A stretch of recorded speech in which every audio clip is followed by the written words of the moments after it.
berjalan? Oke, baik, sudah rekam. Bismillahirrahmanirrahim. Assalamualaikum warahmatullahi wabarakatuh. Waalaikumsalam warahmatullahi wabarakatuh. Siang, salam sejahtera bagi kita semua. Kembali lagi kita bersilaturahim dalam rangka melaksanakan perkuliahan pendidikan ilmu sosial ya. Pendidikan ilmu pengetahuan sosial ya. Dalam kesempatan kali ini kita membahas tentang orientasi pendidikan ilmu sosial di era globalisasi ya. Sebelum ke materi, kita sama-sama satukan persepsi bahwa pada saat ini kita bukan hanya berada pada era globalisasi, tetapi sudah pada era di mana terjadinya revolusi industri 4.0 ya. Nah, 3 dimensi pendidikan ilmu sosial dalam rangka menyikapi era globalisasi saat ini, atau lebih tepatnya pada era revolusi industri 4.0 ya. Pendidikan ilmu sosial memiliki dimensi yang pertama, belajaran ilmu sosial ya, berorientasi pada penguasaan dan pemilikan kecakapan proses atau metode. Di menyikapi dinamika, perubahan, perkembangan, ya, perilaku, perkembangan karakteristik manusia dalam sifat sosialnya, kita harus ya, berorientasi khususnya pada pendidikan IPS dalam penguasaan dan keterampilan ya, sebuah proses atau metode. Ya. Jadi dalam pendidikan IPS itu dititikberatkan bagaimana kita bisa mengambil sebuah manfaat dari sebuah proses sosial, dari sebuah proses pendewasaan sikap dan perilaku masyarakat. Ya. Sehingga kita dapat menerima perubahan, perbedaan, sudut pandang, atau metode, atau cara setiap orang dalam menyikapi sebuah problematika sosial. Ya. Di dimensi pendidikan IPS adalah mempelajari yang berorientasi pada bagaimana siswa mampu menguasai dan menguasai, kemudian juga terampil dalam melaksanakan sebuah proses atau metode. Nah, semua yang sifatnya sosial tidak instan, tidak ujuk-ujuk. Sekarang kita lebih familiar kondangan menggunakan aplikasi kondangan. Suatu saat ada aplikasi kondangan. Sekarang sudah ada aplikasi pinjol ya, pinjaman online. Suatu saat ketika kita mau mengundang, mau menikah, umpamanya Alwan mau menikah, sudah dari aplikasi kita tidak perlu hadir, kita hanya sign in, kita invite nomor nomor PIN kita atau kode-kode pribadi kita, termasuk amplopnya ya di situ. Termasuk acara-acara live-nya kita bisa dengan Zoom dan lain sebagainya. Yang kedua adalah tujuan pembelajaran IPS berorientasi pada penguasaan dan pemikiran konsep dasar keilmuan atau penguasaan materi esensial yang terdiri dari konsep-konsep kunci dan prinsip-prinsip utama. Ya. Jadi bukan hanya metodenya, bukan hanya caranya, tetapi dimensi pendidikan IPS kita harus juga mampu menguasai prinsip-prinsip utama dari sebuah nilai. Ketika kita ingin mempelajari sebuah prinsip nilai kejujuran, ya kan, apapun metodenya, apapun caranya, bisa dengan menggunakan warung kejujuran, bisa dengan menggunakan koperasi kejujuran, dan lain sebagainya, itu harus kita kuasai konsep-konsep dan prinsip-prinsip utama nilai yang akan kita ajarkan. Nah, yang berikutnya, pembelajaran yang berorientasi pada penguasaan kecakapan, penerapan konsep dasar dalam kehidupan sehari-hari. Jadi, bagaimana kita sebagai pendidik dalam hal ini nama ilmu pendidikan sosial mampu ya menguasai kecakapan penerapan konsep dasar dalam kehidupan sehari-hari yang sederhana. Nah, pendidikan deregularisasi itu seperti apa? Pendidikan IPS dalam globalisasi adalah sebuah perkembangan dan perubahan masyarakat yang begitu cepat akibat pengaruh globalisasi di satu sisi menjadi penghambat aktualisasi tujuan pendidikan. Contoh, saat ini dengan pengaruh teknologi dan informasi, kita mungkin mampu mempercepat proses pembelajaran dan pendidikan secara efektif dan efisien. Kita bisa di mana saja, kapan saja, sudah tidak lagi terbatas oleh waktu karena kita rekam dan kita bisa putar berkali-kali. Itu merupakan dampak perkembangan dan dinamika globalisasi, dinamika perkembangan teknologi. Dan di sisi lain bisa menghambat aktualisasi tujuan pendidikan. Karena apa? Kita tidak tahu ketika kita Google Meet atau Zoom, kita off cam, kemudian kita tidur kan begitu, atau kita off cam, laptopnya kita tinggalkan begitu saja, sehingga masih banyak celah-celah lain yang menjadi penghambat tujuan pendidikan. Ya. Dan ini titik berat dari pendidikan IPS sebagian besar adalah bagaimana pengembangan keilmuan sekaligus nilai dan kewarganegaraan. Bagaimana kita menciptakan nilai-nilai karakter dalam sebuah tatanan kewarganegaraan. Ya. Kemudian tujuan nih pendidikan IPS untuk mendukung tujuan pendidikan nasional, yaitu membentuk peserta didik yang beriman, bertakwa, berakhlak mulia, sehat, berilmu, kreatif, mandiri, dan seterusnya. Apa beriman itu? Bagaimana kita bisa menciptakan atau merealisasikan tujuan nasional, memiliki iman, ya, memiliki arah, ya, memiliki nilai-nilai karakter, yang semua terdapat dalam tadi turunan dari orang-orang beriman, bertakwa. Takwa apa sih takwa? Takwa itu adalah mengikuti segala perintah Tuhan dan menjauhi segala larangan. Berakhlak mulia, bukan hanya kita bertitik tolak pada sebuah ilmu pengetahuan, tapi pengetahuan itu bisa menunjukkan kemuliaan, kedudukan akhlak manusia atau tidak. Betul, setiap orang pintar membuat kode-kode mesin, gitu kan, logaritma, tetapi memiliki akhlak atau tidak. Kita sebagai pendidik, apakah tata kelola pendidikan itu diterapkan atau diimplementasikan berdasarkan akhlak atau sebatas prinsip ekonomi belaka?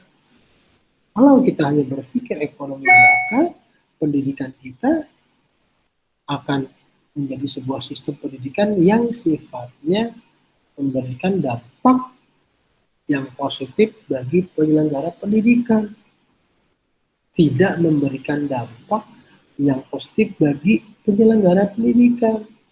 Jadi tidak peduli nih anak peserta didik mau pinter mau nggak, mau tersalurkan atau tidak di dalam PKL-nya, mau guru-gurunya sesuai dengan kualifikasi yang telah ditetapkan. Yang penting terselenggara pendidikan, peserta didik bayar, selesai.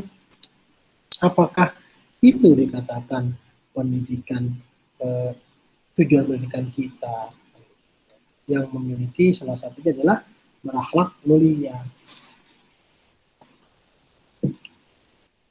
Nah, yang berikutnya adalah bagaimana pemanfaatan teknologi informasi dan komunikasi dalam pendidikan ilmu pengetahuan sosial. Pembelajaran implementasi pembelajaran TIK dapat berfungsi sebagai sumber belajar. Sekarang bicara TIK bukan hanya dalam skup yang kecil ya. Medsos bagian dari TIK, dan bagaimana kita bisa menjadikan media sosial menjadi bagian dari sumber belajar. Peserta didik dihadapkan dengan fenomena yang terjadi secara real dan bisa kita jadikan studi kasus dan dijadikan menjadi sumber media belajar. Hal-hal apa yang dapat diperoleh dari teknologi dan informasi? Proses pembelajaran informasi dapat dijadikan sumber pembelajaran.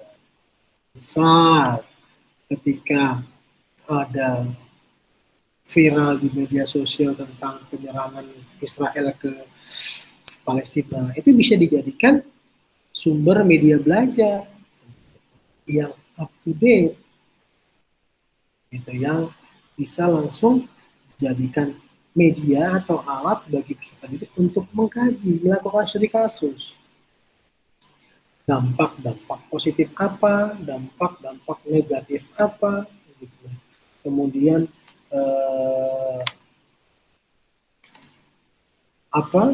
tindak lanjut yang bagaimana dalam menyikapi konflik secara internasional seperti itu.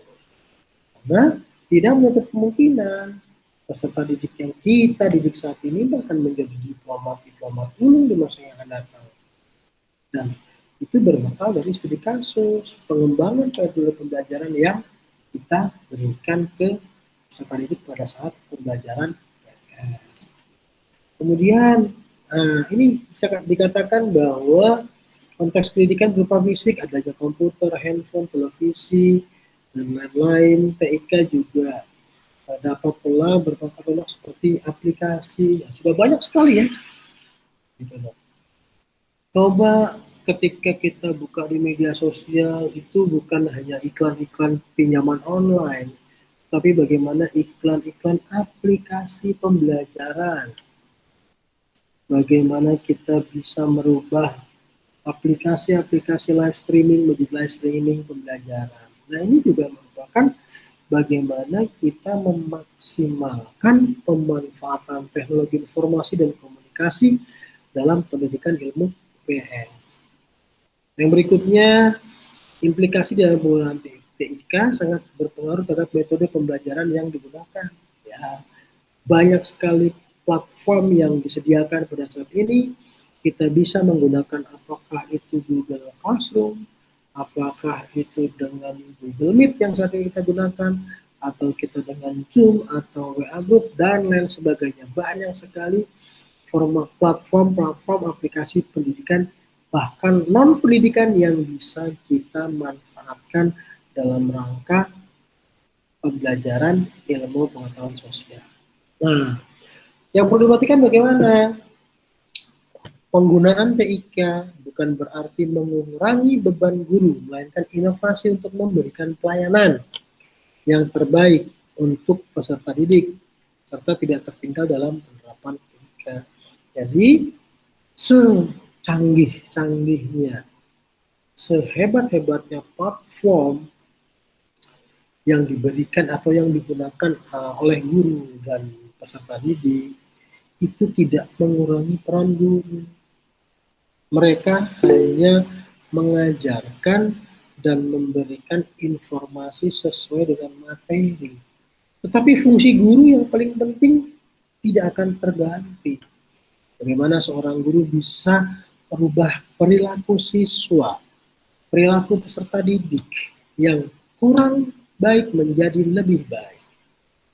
Perilaku guru mengajarkan dan menanamkan nilai-nilai akhlak mulia yang tidak bisa diterjemahkan oleh aplikasi apapun. Ketika kita mengucapkan salam dengan tulus, diikuti dengan senyum yang tulus, itulah yang dapat dilakukan oleh seorang guru yang tidak bisa digantikan oleh robot sekalipun. Nah, penggunaan TIK ini atau aplikasi-aplikasi yang sifatnya sebagai pendukung sebuah pembelajaran bukan menggantikan, mereka hanya melengkapi, menyempurnakan. Tetap tugas pokok fungsi seorang guru adalah bagaimana merubah perilaku peserta didik yang tadinya tidak mengerti atau belum paham menjadi yang lebih paham. Sampai di sini ada kendala dalam gambar dan suara saya dalam penerimaan. Lancar Pak, alhamdulillah Pak. Ya, itu baik, kita teruskan ya. Kita agak top speed ya, karena berapa minggu ini kita nggak berdiskusi ya. Baik, kita lanjutkan. Nah, peran media sosial dalam pendidikan ilmu sosial. Nah, jelas ketika bicara media sosial banyak perannya dalam dunia modern pada saat ini. Segala macam informasi, update informasi, semua ada dalam genggaman kita. Gitu. Karena kondisi saat ini memungkinkan kita seorang guru atau dosen bisa memberikan pembelajaran melalui media-media sosial yang dapat memudahkan proses kegiatan pembelajaran. Gitu. Jadi kita tidak lagi canggung dengan vlog, dengan YouTube, dengan mungkin nanti ada aplikasi lain yang memang dapat menambah efektivitas dan efisiensi kita dalam kegiatan belajar. Kita harus mau tidak mau pelajari itu.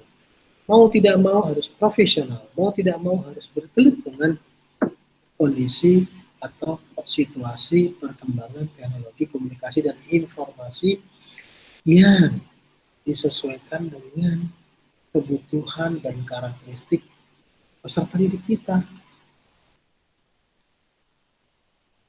Kita bisa cuma SMS atau email. Sementara peserta didik kita sudah menguasai IG, YouTube, kemudian Twitter dan lain sebagainya. Maka kita harus dituntut mampu menyesuaikan dengan kebutuhan peserta didik kita. Kita dituntut untuk mampu memproyeksikan dan mengaplikasikan sebuah sistem yang berproyeksi pada 20 tahun yang akan datang.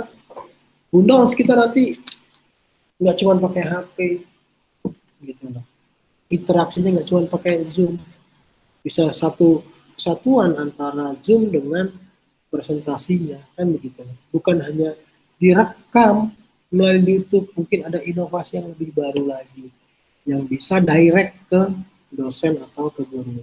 Nah, ini kita harus siap dan harus mampu menyerap dan memanfaatkan teknologi media sosial. Ya, apa saja sih inovasi pembelajaran IPS? Untuk pembelajaran ini IPS yang inovatif harus dapat merangkum karakteristik generasi multimedia. Tadi saya katakan di awal, bagaimana kita mampu 10-20 tahun ke depan, kalaupun bisa saja terjadi pembelajaran itu dalam bentuk game, bekerja sama dengan PlayStation 5 atau 6 dan seterusnya, kenapa tidak? Membuat sebuah treasure, ya kan, games yang di dalamnya memecahkan persoalan-persoalan sosial di dalamnya. Ada games online yang sifatnya role player gitu loh, menjadi seorang guru, menjadi seorang hakim, menjadi seorang polisi dengan kasus-kasusnya yang sudah kita sampaikan, itu bisa menjadi inovasi pembelajaran ya, merangkul karakteristik generasi multimedia. Karena mana kalau generasi yang masa yang akan datang tidak suka pembelajaran ini secara terjadwal karena kesibukan yang berbeda-beda. Seperti kelas ini kan, kesibukan berbeda-beda. Saya gunakan dengan YouTube, kapan saja Anda bisa mengakses itu. Kan begitu. Nah, itu bagian dari inovasi pembelajaran. Nah, di sini dikatakan ada 4 komponen ya. Yang pertama, memberikan peserta didik pengetahuan tentang pengalaman manusia dalam kehidupan bermasyarakat masa lalu, sekarang, dan akan datang. Kita harus bisa menghadirkan konsep masa yang akan datang di meja kita saat ini dengan bantuan mempelajari pengalaman masa lalu. Bagaimana kita bisa menghadirkan sejarah-sejarah masa lalu, kejadian saat ini, dan kita bisa memprediksikan kemungkinan-kemungkinan yang akan terjadi di masa yang akan datang.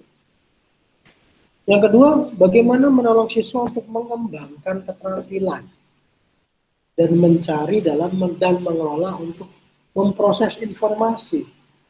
Ya, di saat ini derasnya arus informasi yang sangat luar biasa, kita kesulitan dalam memfilter apakah informasi-informasi tersebut valid, benar keberadaannya, atau hoax, atau berita palsu, atau berita-berita yang menyesatkan, atau berita-berita yang memprovokatif. Nah, fungsi kita sebagai seorang pendidik harus mendampingi siswa agar keterampilan dalam mengelola informasi, keterampilan dalam menerjemahkan informasi itu tidak tersesat dengan berita-berita yang sifatnya tidak benar.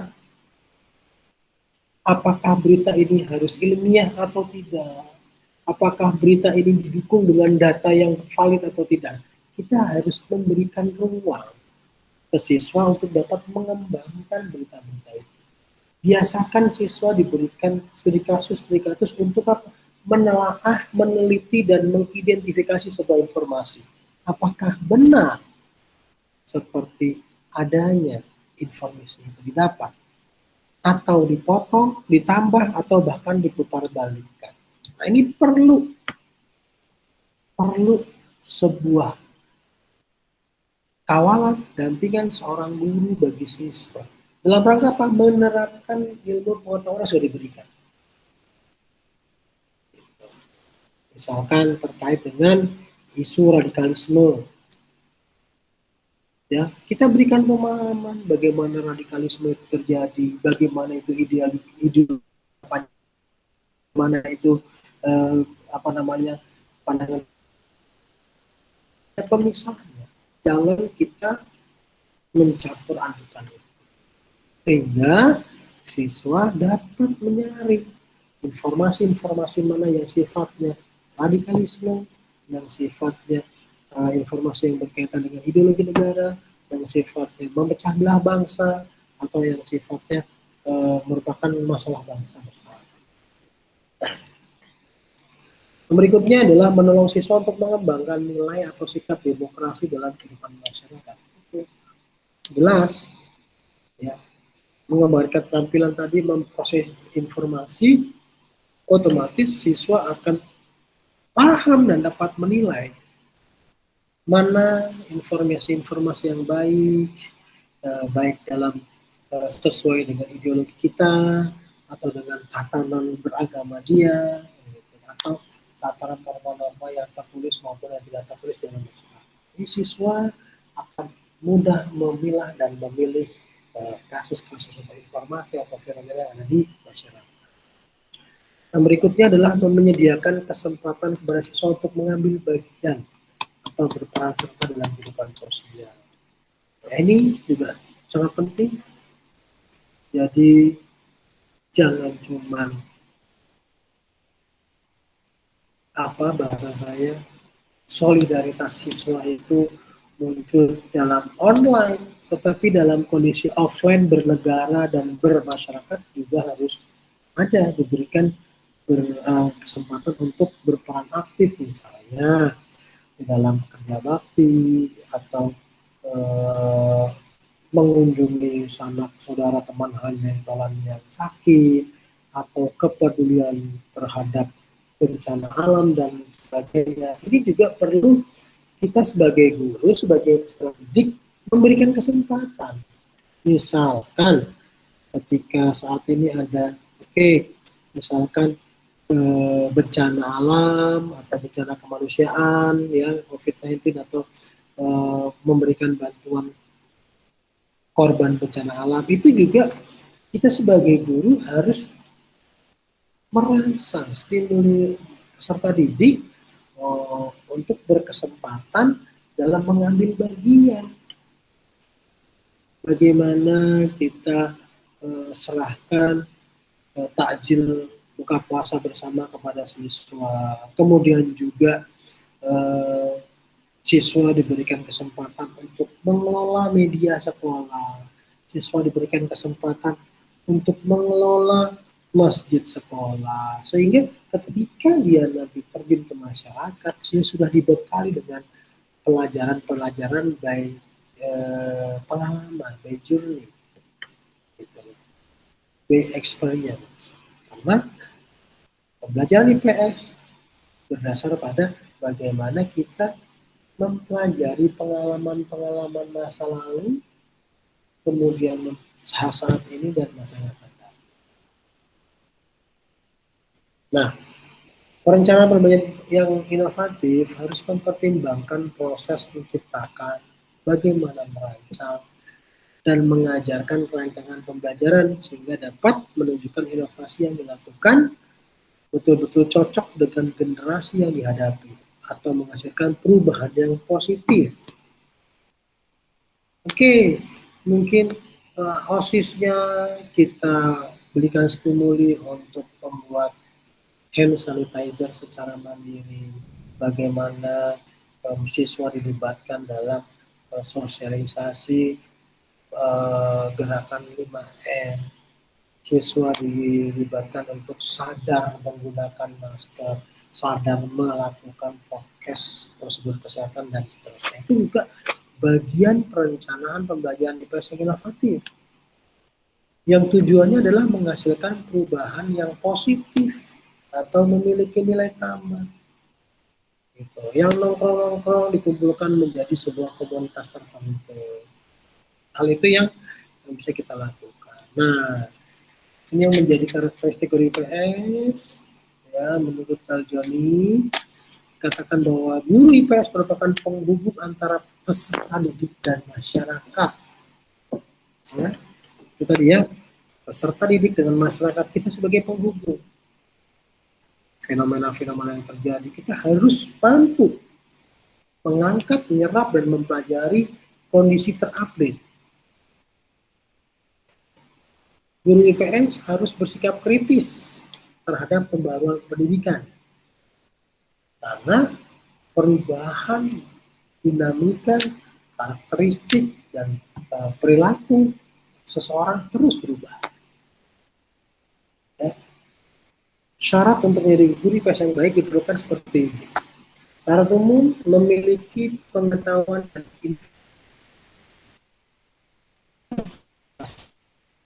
dan suka syarat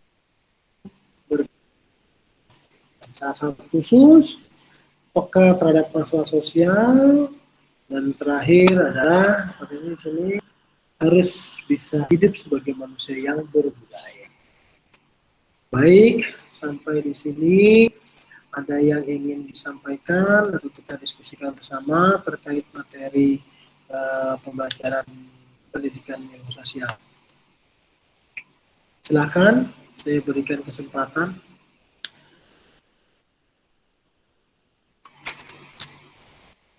Halo. Lalu deh Pak, dalam perkembangan pendidikan di era 4.0 ini kan, dalam kondisi pandemi seperti ini kan kita nggak bisa nggak tahu ya kondisi keluarga dari peserta didik kita seperti apa kondisinya. Mereka punya teknologi yang memadai atau enggak gitu kan. Terus juga eh, punya komputer atau enggak gitu kan untuk mempelajari teknologi yang lebih baik gitu. Nah, yang ditanyakan itu bagaimana cara kita selaku guru yang bisa mengajarkan peserta didik agar lebih bisa memanfaatkan teknologi yang mereka punya ke arah yang lebih baik. Bahkan kalau misalkan disinggung dari penjelasan Bapak tentang berita hoax segala macam, kadang uh, bukan cuma anak, kadang orang tuanya pun masih belum paham itu berita real atau hoax seperti itu, Pak. Apalagi kita di masa pandemi seperti ini ada jarak yang sulit juga, kita agak jauh untuk kontrol anak satu persatu seperti itu, Pak. Mungkin bisa dijelaskan. Terima kasih, Pak. Baik, terkait dengan proses belajar mengajar pada saat ini ya, saat kondisi di mana kita semua mengalaminya ya, adanya kondisi yang harus kita menjaga jarak, kemudian juga segala sesuatu yang pada dasarnya membatasi dan mengurangi kualitas proses belajar mengajar kita. Nah, itu sangat mungkin terjadi ya, kita melakukan proses pembelajaran yang menggunakan alat pasti banyak sekali terkendala dengan kondisi-kondisi, baik kondisi alat itu sendiri, bahkan juga kondisi manusianya dalam memanfaatkan alat tersebut. Nah, kita sebagai orang pendidik harus mampu memilah dan memilih sumber belajar apa atau media apa yang paling mudah dan paling memungkinkan, ya, paling mudah dan paling memungkinkan agar apa? Agar saluran tersebut mampu dipahami oleh seluruh peserta didik, bahkan ya, di luar itu misalkan ada orang tuanya ini mampu dipahami. Contoh, memang kita harus sabar, ya, harus mau telaten manakala kita sudah terbiasa menggunakan Zoom meeting atau menggunakan Google Meeting. Ternyata kita ditempatkan di daerah perbatasan paling luar, yang di situ tidak sesuai dengan standar kita melakukan pembelajaran menggunakan tadi aplikasi-aplikasi yang sudah canggih. Sementara di sana hanya mampu maksimal menggunakan WhatsApp group. Nah, maka kita harus dengan segala kerendahan dan ketulusan hati turun ke bawah nih. Kita tidak bisa paksakan dia menggunakan Google Meet atau Zoom Meeting, nggak punya laptop. Gitu loh. Kalaupun dia punya laptop, sinyalnya tidak memadai. Artinya, kita harus menyesuaikan dengan karakteristik peserta didik. Gitu. Kalau kita gunakan dengan sesuai dengan kemampuan kita, ya akan menjadi dia. Karena apa? Kita mengharapkannya 10, tetapi kenyataan di lapangan kemampuannya cuma 2. Jadi kita yang harus menyesuaikan. Itulah bentuk pengabdian dari kita. Kecuali Jakarta. Di Jakarta, Anda mendapati peserta didik atau orang tuanya yang mengeluh tidak bisa menggunakan email atau Google Meet atau Zoom meeting sementara handphonenya memadai, itu lain masalah. Gitu. Kita melihat banyak peserta didik HP-nya luar biasa baik, tetapi tidak mau menginstal karena ya menggunakan keterbatasan sebagai alasan, itu lain terapinya lain penanganannya. Sekolah di Jakarta atau di Bekasi sudah jamak bicara Zoom dan Google Meet, apalagi bicara YouTube. Tapi kalau mereka masih mengeluhkan kemampuan mereka menggunakan handphone, SMS, dan WA Group, sementara sudah dapat hadiah Realme C11 dari Palwan, nah, itu nggak bisa. Harus ada treatment lain. Nah, salah satu strategi ya sekolah juga memfasilitasi dengan handphone atau smartphone yang dapat mendukung pembelajaran, proses pembelajaran.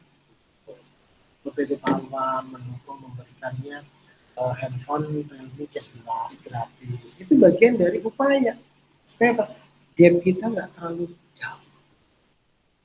Paling tidak yang sekolah di tempat Bapak sudah mendapatkan fasilitas teknologi yang sepadan sehingga proses pembelajarannya bisa sesuai dengan apa yang disiapkan.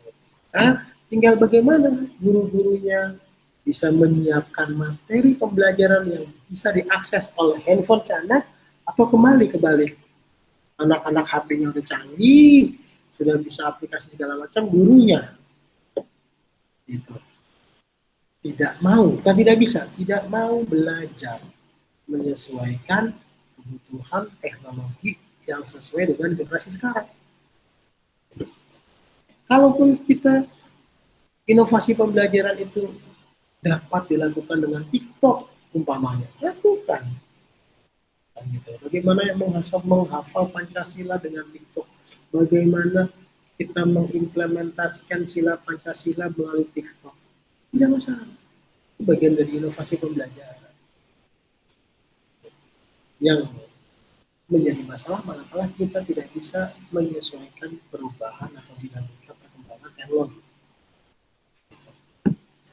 Baik, ada yang lain lagi, Pak Wan, cukup? Baik Pak, cukup Pak. Terima kasih banyak Pak. Rizky atau Bu Yun atau Bu Rizka? Ya Pak, izin bertanya Pak.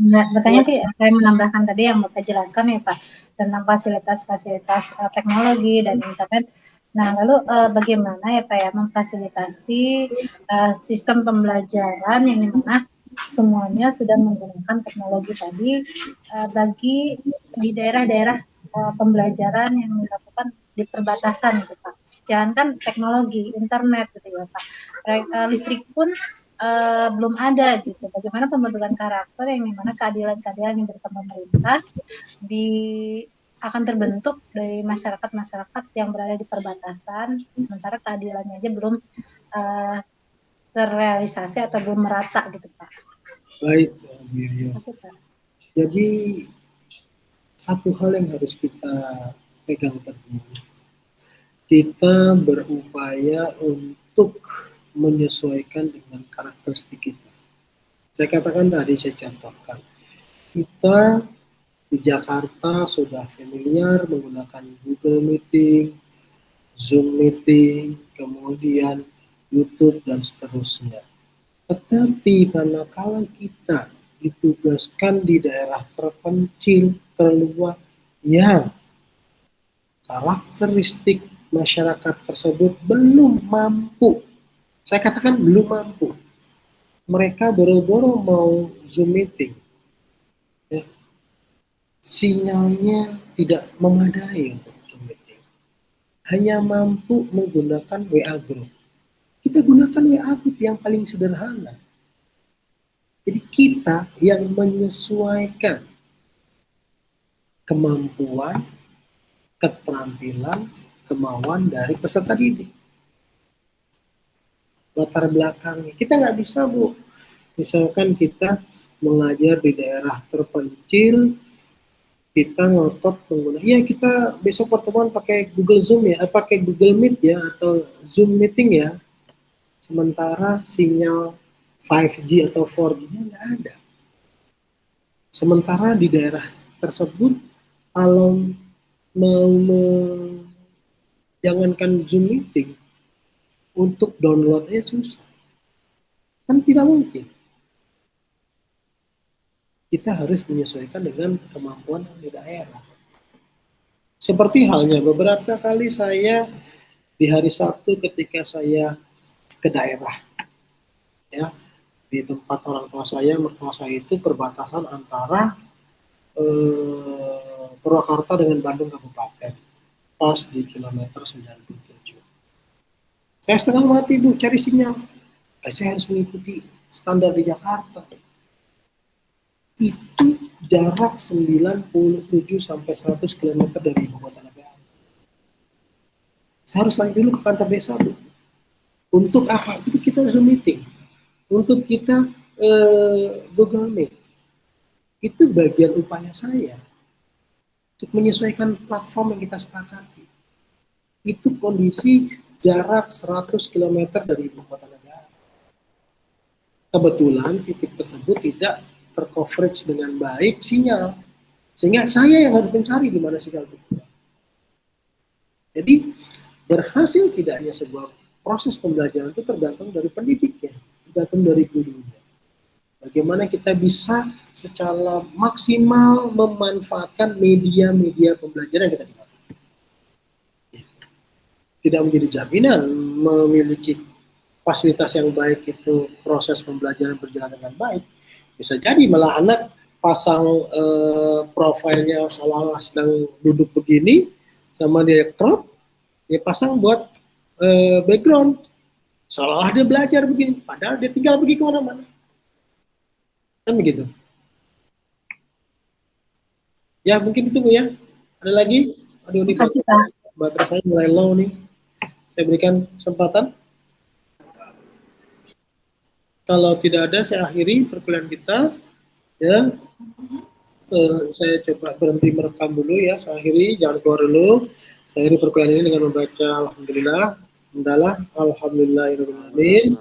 Assalamualaikum warahmatullahi wabarakatuh. Waalaikumsalam warahmatullahi wabarakatuh. Oke, Terima kasih Pak Lutfi. Sudah berhenti merekam ya. Sekarang silakan